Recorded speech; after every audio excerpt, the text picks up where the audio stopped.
Як ви там, а? Ну, приймав, ще тільки сухую я бачив. Правильно зробили, молилися, як би це зробили. Живий, головне, що живий, золото, одного щастя. Тільки сухую я, конечно, не здорово.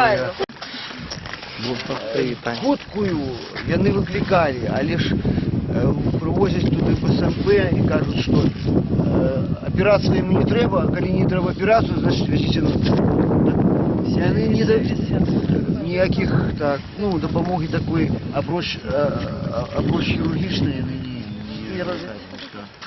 І одразу везуть назад. И возили меня весь час с конвоем, как я, не дай бог, меня там не взяли в больницу. Помогли взять. Щоб вас не поклали, да.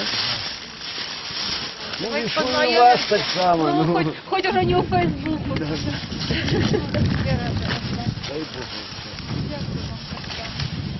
Ну, тримайте, доволі собі, так. А, письмо. Шоколадку. Дякую, великий. Дякую. Ви кришечку підкріпилися. Там є Перший оператрус уже все вытягнули, там Вытягнули малюнки, все малюнки, и, да.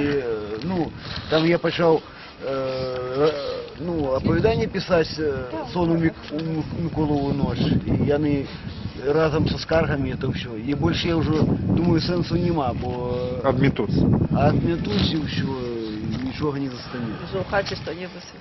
А шкода ж намалевать, это ж шмат праці. Ну, не то, що нікому треба і гэта робити, правда? Коли там кажуть, що затримали 13 чоловік російців, у нас на вокзалі, там в гостиниці, в готелі. І зараз вони всі сидять тут, тільки привезли, я виходжу, каже, на вас ложка, АМАП підіймав дівчину, каже, захворіла. І АМАП видрав. Уже ведаете? С другого на третье ночи их там подняли всех и осудили на 10 суток. І вони там зараз без передачу, без нічого, там такий жах. Довелося криху, що було, але ж у мене нічого такого не було. Нам Ну ладно.